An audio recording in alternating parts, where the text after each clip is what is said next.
Students, आज हम लोग जो यहाँ पे देख रहे हैं वो अपनी यूटेट फर्स्ट पेपर के मैथमेटिक्स पोर्शन को देख रहे हैं। मैथमेटिक्स पोर्शन बहुत सिंपल आया हुआ था, जिसमें 22 क्वेश्चंस अप्रॉक्स आप लोगों से मैथ्स के पूछे गए थे। ठीक है, और ये बहुत सिंपल क्वेश्चंस थे जिन्हें आप इजीली सॉल्व कर सकते हैं। ठीक है, अब देखिए, आप लोग चेक कीजिए कि आपने कितने क्वेश्चंस करेक्ट किए हैं। अप्रॉक्स 22 क्वेश्चंस हैं, तो खुद ही सोचिए 90 में पास होना है। 22 क्वेश्चन तो आपको यहीं से मैथ्स के मिल जाएंगे। ठीक है, बाकी अदर आपका पेडागोगी आपके पास है, हिंदी आपके पास है, तो अच्छा स्कोर करने के चांसेस हैं। यहाँ पे देखो, which of the following measures can form a triangle. Question क्या था, which of the following measures can form a triangle. देखो, ट्राइंगल में क्या होता है कि कोई भी अगर तीन हमारे पास साइड्स हैं, तो उन तीन साइड्स को अगर ट्राइंगल बनाना है तो हमारे पास कंडीशन होती है कि sum of any two sides is greater than third side, पहली कंडीशन, या फिर डिफरेंस ऑफ टू साइड्स। ठीक है, किन्हीं भी दो साइड्स का difference is less then a third side होना चाहिए। तो देखो, यहाँ पे फर्स्ट में तो कंडीशन फॉलो नहीं कर रहा है, 2 और 3 को जोड़ोगे 5 आएगा। 5 जो है वो 6 से छोटा है, जबकि मैंने बोला था सम जो है वो बड़ा होना चाहिए। तीसरे वाले में देखो 3 + 4 7 होता है, इक्वल की कोई कंडीशन नहीं होती यहाँ पे। डी में होता है 6 और 4 10, 10 छोटा है 12 से, जबकि मैंने बोला था सम बड़ा होना चाहिए। तो एक ही ऑप्शन बचता है आपके पास, बी ऑप्शन, यानी कि 3 + 4 7 हो गया, 7 इज ग्रेटर देन 6। 6 और 4 10 हो गया, 10 3 से बड़ा है, और 6 और 3 को जोड़ोगे 9 होगा, 9 4 से बड़ा है। ठीक है, तो आपके पास क्या बन चुका है कि ऑप्शन नंबर बी आपका यहाँ पर।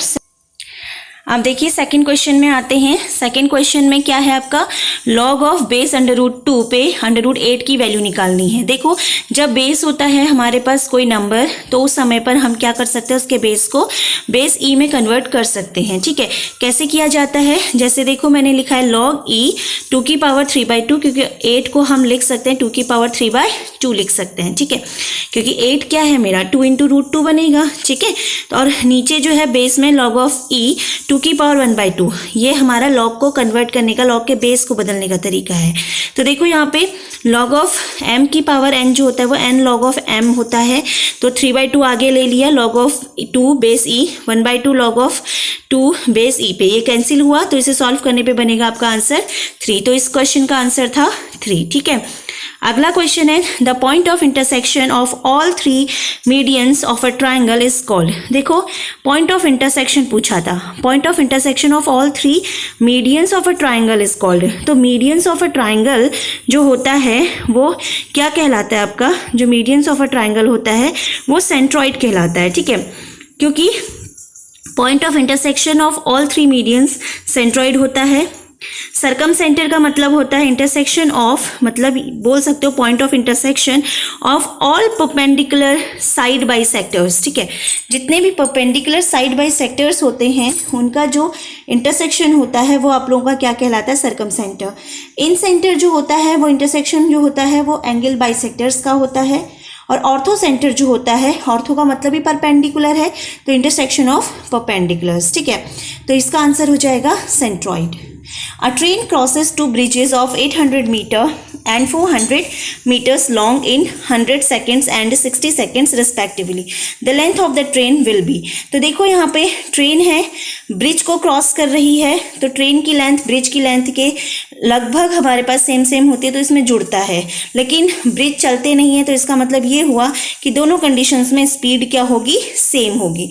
अगर स्पीड सेम है तो देखिए कंडीशंस में हमारे पास क्या बनता है, ट्रेन की लेंथ हमने L मानी, दोनों तरफ हमने स्पीड इक्वल किया है, तो speed equals to distance upon time. Distance हमारा ट्रेन की लेंथ प्लस ब्रिज की लेंथ अपॉन टाइम हो जाएगा।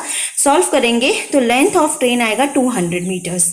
ठीक है, अगला हमारे पास आता है 1559 डेसीग्राम इक्वल्स टू, ये तो बहुत सिंपल था। ठीक है, डेका मिली हेक्टा, ये सारी चीज़ें आपको किलो डेका मिली किलो हेक्टा करके ये सारी चीज़ें आपको पता होनी चाहिए।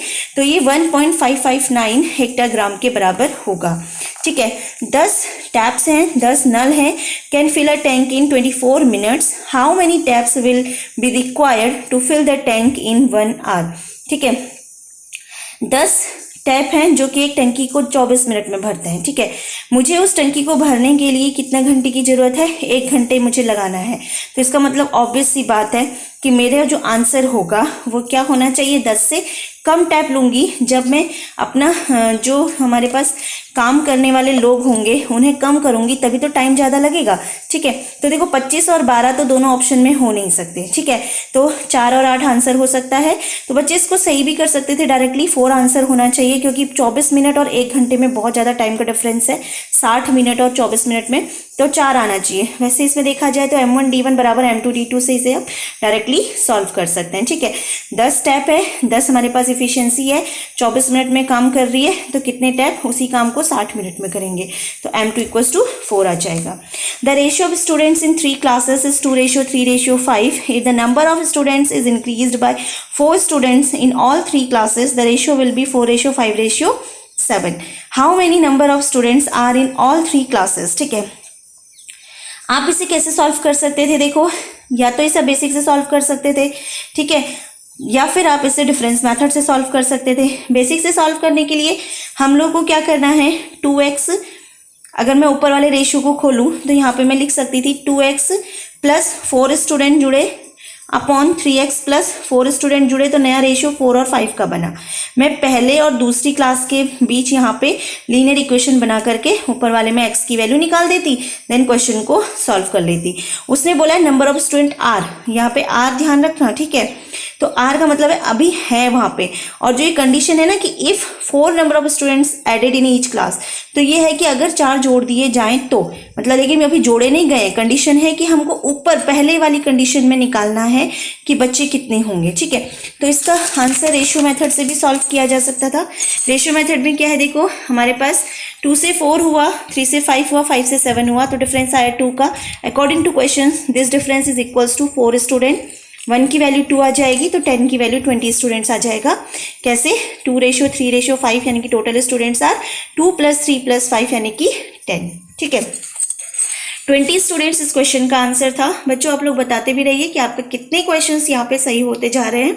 ठीक है, अगला क्वेश्चन है √7 - √5, √5 - √3, √9 - √7, √11 - √9, लार्जेस्ट नंबर क्या होगा। देखो ऐसे क्वेश्चंस को सॉल्व करने के लिए एक कंडीशन होती है। हम क्या करते हैं, हम इतने सारे नंबर्स और भी ऐसे नंबर्स जो कि प्राइम भी हैं, फिर हमारे उनके अंडर रूट भी नहीं निकल रहे हैं, तो उनको सॉल्व करने का तरीका क्या होता है, देखो इनके बीच का जो डिफरेंस है वो 2 आ रहा है सारे नंबर्स का।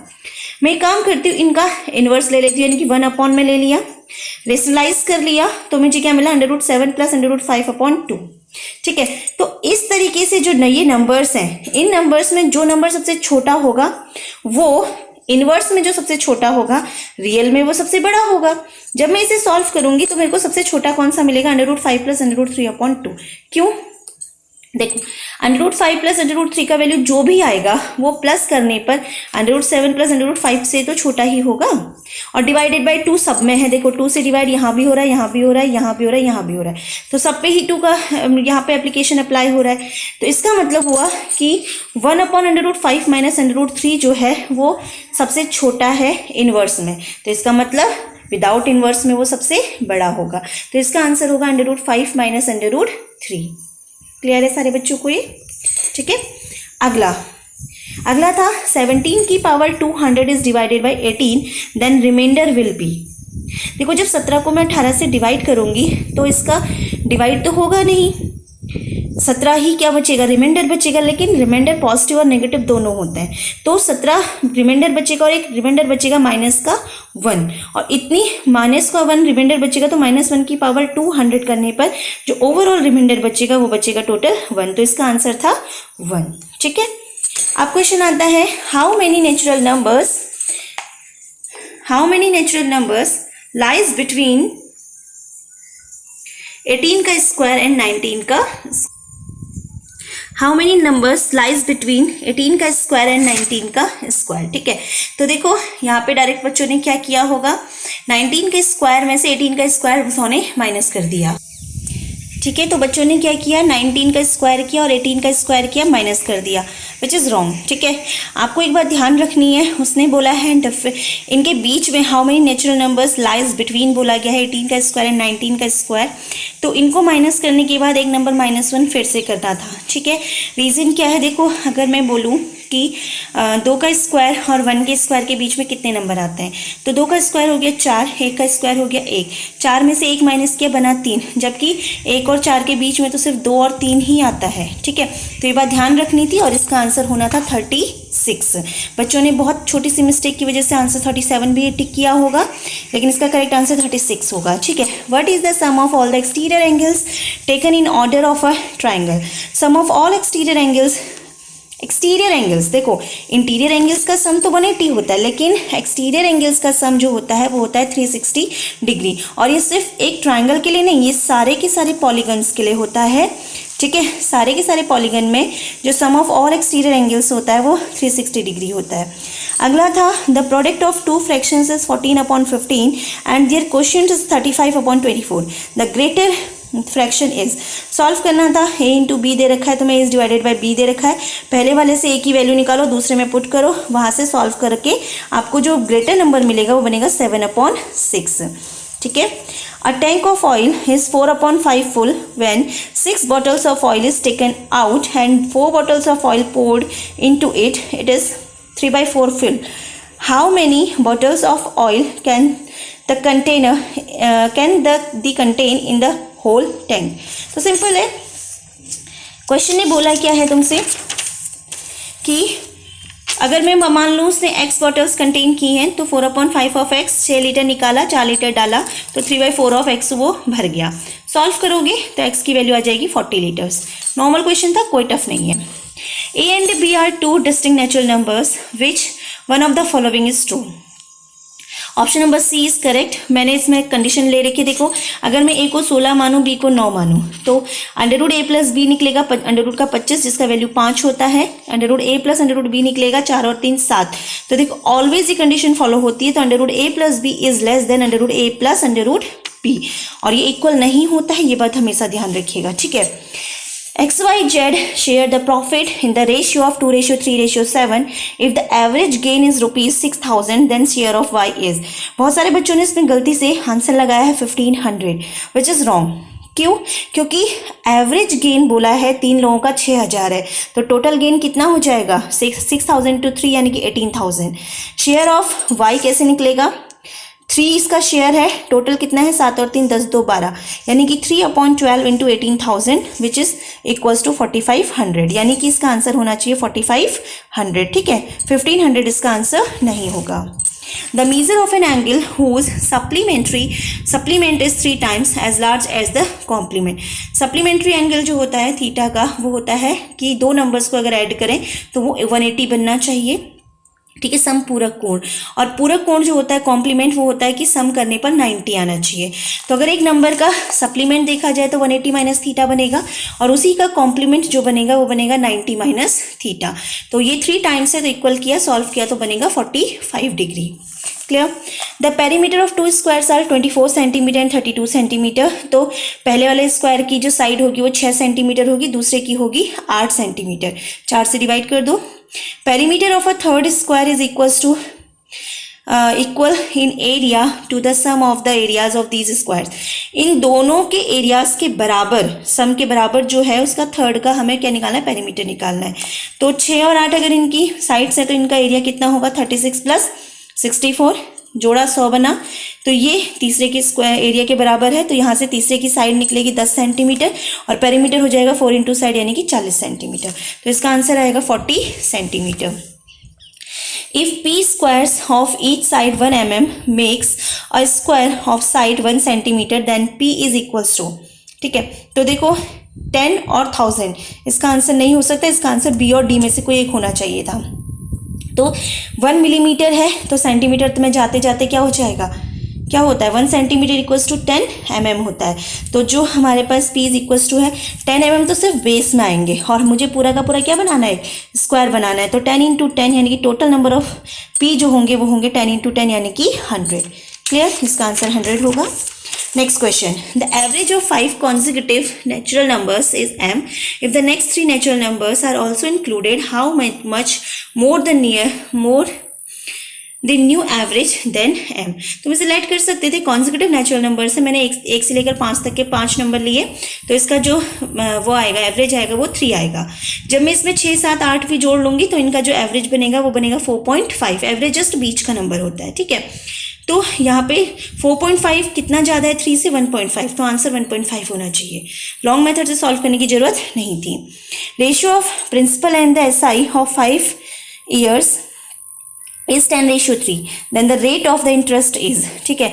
सिंपल है, SI equals to PRT upon 100 लगा दो, तो वहाँ से सॉल्व करोगे 6% आएगा। If a man reduces his speed to 2/3 he takes 1 hour more in walking a distance, the time to cover the distance with his normal speed is, ठीक है। तो इसका आंसर 2 hours होगा, लेकिन देखो मैंने क्या माना, मान लो नॉर्मल स्पीड x है, नॉर्मल टाइम t है, तो जब वो अपनी स्पीड को 2/3 ऑफ x कर लेता है तो टाइम लगता है t+1, but both cases distance equal होगी, distance equals to speed into time. तो देखो यहाँ पे स्पीड इंटू टाइम, यहाँ पे स्पीड इंटू टाइम, x से x कैंसिल, सॉल्व किया, t की वैल्यू 2 आ जाएगी। इन बोथ केसेस डिस्टेंस जो है इक्वल है। रेशियो मेथड से भी कर सकते थे, बहुत सिंपली आप लोग इस क्वेश्चन को सॉल्व कर पाओगे, ठीक है। तो आंसर आप लोगों का हो जाएगा 2 hours, ठीक है। तो आप देखो, आप लोगों ने यहाँ पे देखा कि जो हमारे 22 क्वेश्चन हैं ये मैथ्स के, कितने सिंपल इनके क्वेश्चंस के आंसर थे। आप लोगों ने देखा होगा कि इन क्वेश्चंस के आंसर सॉल्व करने में हमें ज़्यादा टाइम नहीं लगा। आप 22 क्वेश्चंस को एटलीस्ट 10 to 15 मिनट्स में कर सकते थे, तो आपके पास 2.5 घंटे में से मैथ्स का पोर्शन करने के लिए बहुत टाइम था आपके पास, ठीक है। तो होपफुली आप लोगों के अच्छे मार्क्स आ रहे होंगे।